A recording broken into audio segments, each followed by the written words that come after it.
안녕하세요. 박성필입니다. 자, 오늘 지에넌 에너지 보도록 하겠습니다. 자, 일단 오늘 차트부터 보도록 하겠습니다. 자, 일단 지금 이렇게 주가를 내리는 것은, 더 하락시키는 것은 물량을 뺏기 위해서입니다. 개인들이 지금 물량을 내놓지 않아요. 그러면은 어떻게 해야 물량을 내놓겠습니까? 겁을 줘야겠죠. 공포심을 동반해야 됩니다. 공포심이 동반되려면 주식에서는 하락시키는 것밖에 없죠. 자, 보시면 지금 매물이 가장 많은 자리가 보이실 겁니다. 여기 일자로. 여기에 매물이 가장 많다는 건데, 자, 이 자리에 매물이 많다는 것은 이 위로는 대부분 수익인 자리라는 겁니다. 수익 구간들인 이 개인 투자자들이 많아서 물량을 내놓지 않기 때문에 자꾸 하락을 시키는 겁니다. 주가가 조금씩 계속 떨어지면 어떨까요? 개인들이 슬슬 불안해서 그래, 조금이라도 챙기자 하고 물량을 내놓겠죠. 물량을 확보해야 작전 세력의 수익이 커지고 주가를 마음대로 컨트롤할 수 있기 때문에 물량 확보가 작전의 첫 번째 순서인데, 밑에 매물이 많이 깔려 있다 보니까 매도하지 않는다라는 거죠, 개인 투자자들이. 그래서 공포심을 계속 주기 위해서 주가를 연속으로 하락시킨다.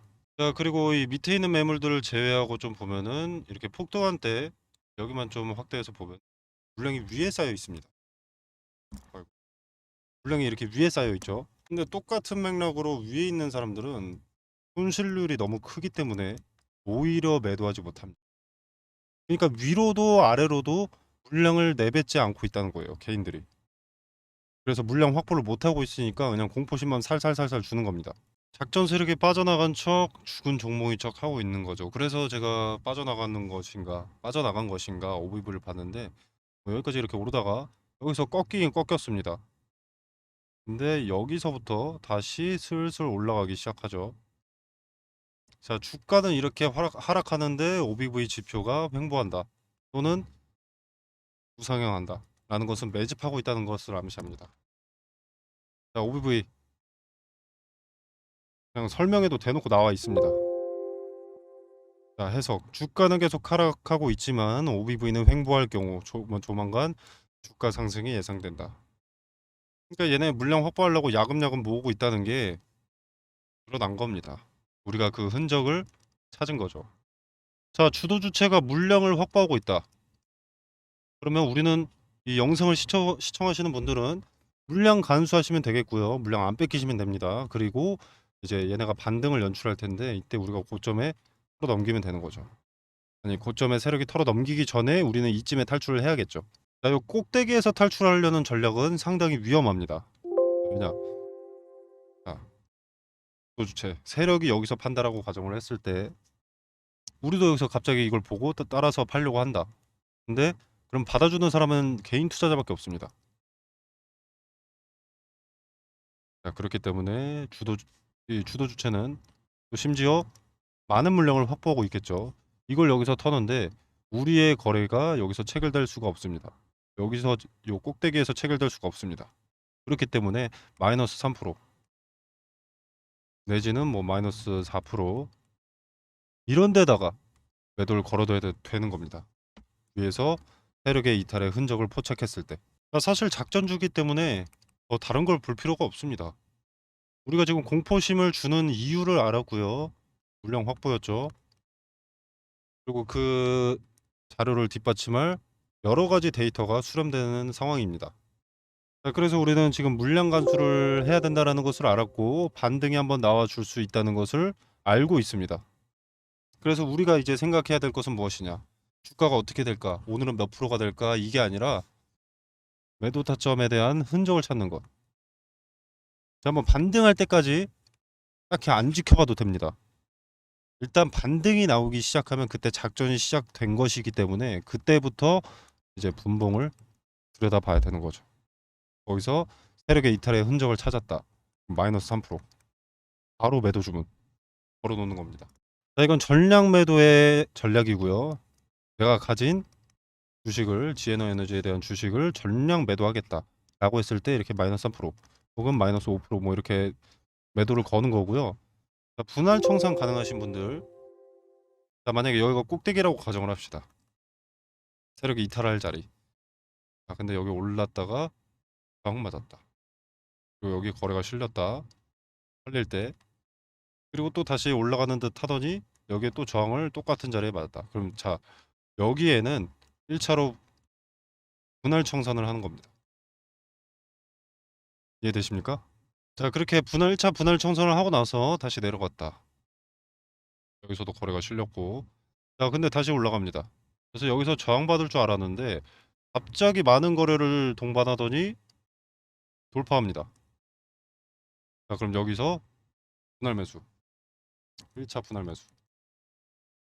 다시 한번 매수하는 겁니다. 그러고 나서 지지받았다. 또 매수. 2차 분할 매수.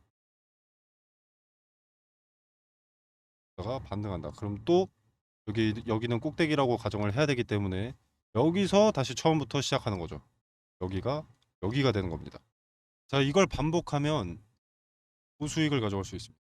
다만 장중에 차트를 자꾸 들여다보고 있어야 됩니다. 분봉을 계속 확인해야 되고요. 그렇기 때문에 본업이 있으신 분들은 좀 어려울 수 있다는 거죠. 그래서 이거는 장중에 차트를 들여다보실 수 있으신 분들은 이렇게 분할 청산 전략으로 좀 가시고요. 나는 그렇게는 안 된다. 나는 일을 해야 된다. 뭐 전업 주부다.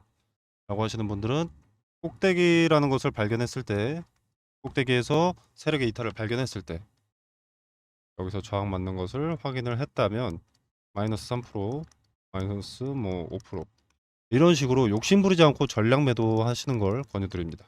자, 상단에 전화번호 010-2764-3885번으로 GN원이라고 세 글자만 간단하게 문자 메시지로 보내주시면, 또는 숫자 2번만 문자 메시지로 간단하게 보내주시면 세력의 이탈 흔적부터 좀 말씀드리도록 하겠습니다. 그리고 그 흔적에 대한 근거까지 좀 설명을 드리고요. 가장 중요할 매도 타점,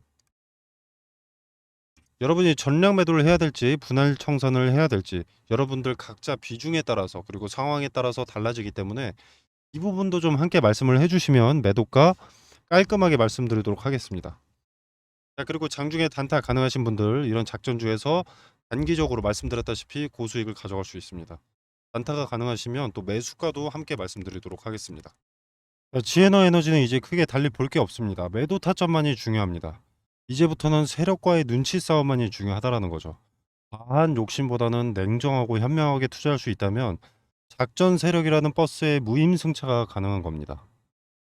자, 그러니까 감정적으로 대하지 마시고 이성적으로 판단하시길 바라겠습니다. 자, 그리고 이런 작전주에서 탈출했을 때, 작전주 하니까 생각이 난 건데, 자, 이런 대주주가 작전 세력인 거랑 그리고 그냥 종목의 주가를 주도하는 주도 주체, 요 세력이랑 다릅니다. 뭐 작전이 아닌 종목이 어딨냐 이런 말씀하시는 분들이 있는데, 지에넌 에너지나 뭐 EV 첨단 소재 뭐 이런 것들은 기업 자체가 작전을 하고 있는 거고요. 그 여러분이 말씀하시는 그런 것들은 그냥 종목 안에 투자자로서 그 자금이 많기 때문에 세력으로 불리는 그런 집단이 또 따로 있는 겁니다.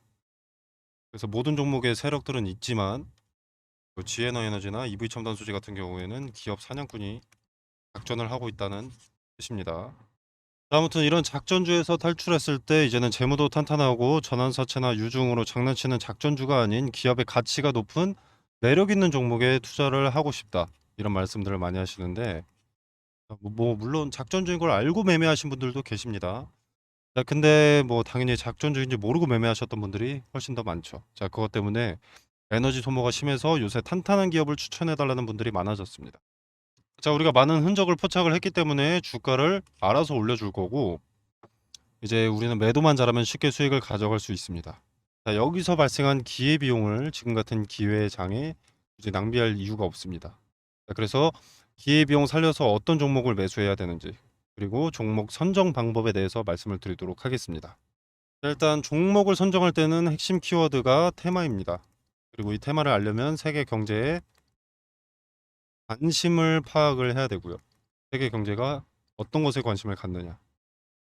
그리고 이 중에서 대장주를 찾으면 그게 급등주를 찾는 길입니다. 자, 예를 하나 들어보겠습니다.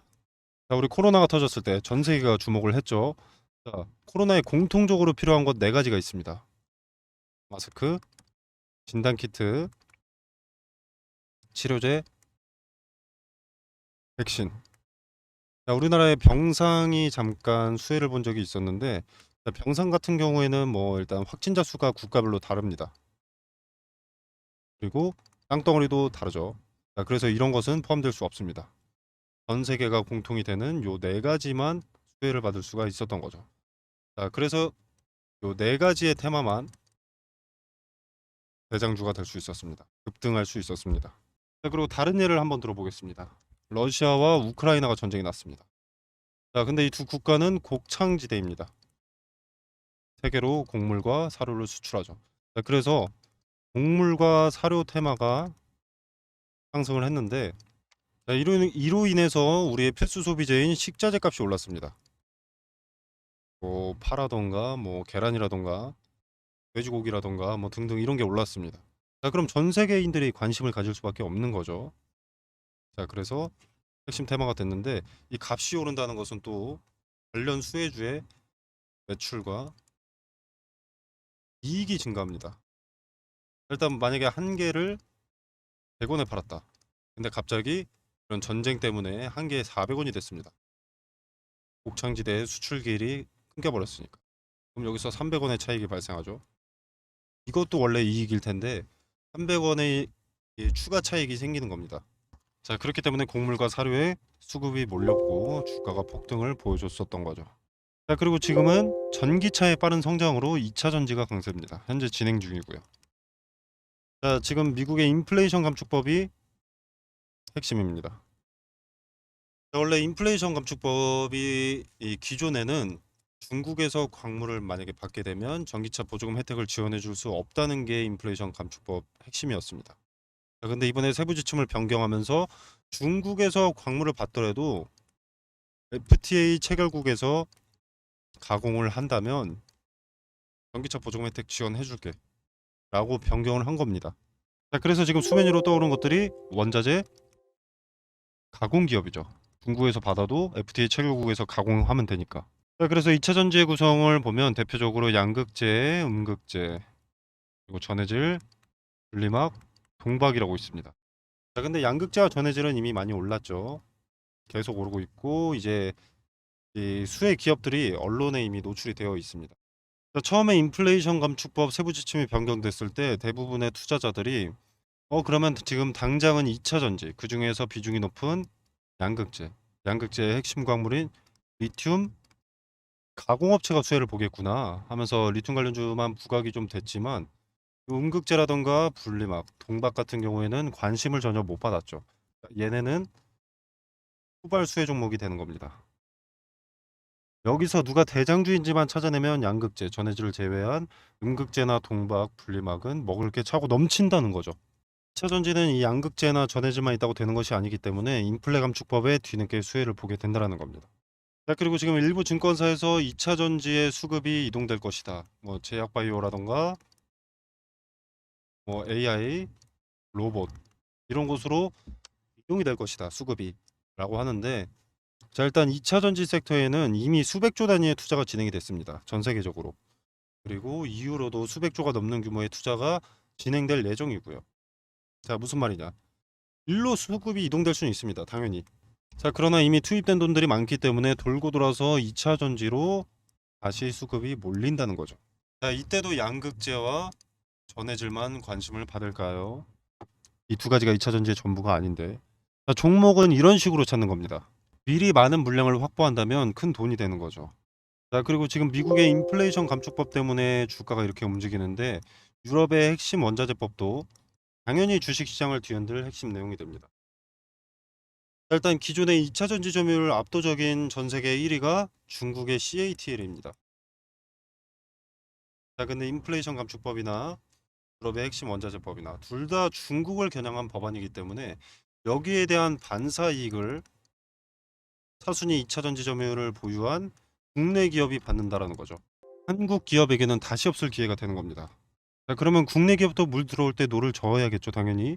사업 내용에 더 박차를 가할 수밖에 없습니다. 호재들이 앞당겨질 수밖에 없는 거죠. 자, 기업의 빠른 성장은 더 빠르게 기업의 가치가 올라간다는 것이고, 가치가 오르면 주가도 자연스럽게 빠르게 올라갑니다. 그러면 개인 투자자인 우리한테도 기회가 되는 거죠. 지금은 머뭇거릴 때가 아니라는 겁니다. 자, 그래서 제가 지금 지수의 영향을 가장 잘 받고 변동의 폭이 가장 크면서 시총이 상대적으로 무거운 종목들을 1차적으로 검열을 했습니다. 자, 그리고 나서 이제 상대적으로가 아니라 기업의 재무상 악재가 반영될 것이 있는지를 확인을 했습니다. 혹시라도 나중에 뭐 이런 종목처럼 악재가 반영될 것이 있는지를 미리 파악을 해뒀고요. 그리고 인플레이션 감축법의 수혜를 받기 위해서는 자, FTA 체결국에서 가공하는지도 상당히 중요하기 때문에 주 거래 업체가 FTA 체결국의 기업인가 이것도 체크를 해놨습니다. 자, 전 세계 시장에 관심을 받고 있는 대한민국의 2차 전지 기업 수혜 종목 공유드리도록 하겠습니다. 자, 상단의 전화번호 010-2764-3885번으로 종목이라고 두 글자만 보내주시면 됩니다. 자, 지에너 에너지는 지에넌이라고 문자 메시지를 보내주셔야 제가 구분하고 대응 전략을 말씀드릴 수 있고요. 그리고 2차 전지 인플레 감축법 핵심 후발 수혜 종목은 종목이라고 이렇게 문자 메시지를 보내주셔야 받아보실 수 있으십니다. 자, 여기서 매도 익절 하시고 여기서 기회비용 살려서 요 종목 매수해 보시는 것도 좋다라고 생각을 하니까 두 가지 다 보내주셔도 상관은 없습니다. 자, 제가 수혜 종목을 공유 드리는 게 돈 받자고 하는 거 아닙니다. 그리고 매수가, 매도가 따로 알려드리지도 않습니다. 그냥 정말로 수혜를 받는지 움직이는지만 지켜보셔도 됩니다. 자, 매수하고 안 하고는 여러분의 자유지만 종목을 선정하는 방식이라도 조금 알아가셨으면 하는 바람입니다. 자, 그래서 그저 지켜만 보시더라도 어떤 방식으로 종목을 선정했는지, 왜 이 종목을 선정하고 종목 선정 전에 어떤 것을 체크했는지 다 세세하게 말씀드리니까 한번 지켜라도 보시길 바라겠습니다. 자, 오늘 준비한 영상은 여기까지고요. 여러분의 성공 투자를 기원하면서 마무리하도록 하겠습니다. 감사합니다.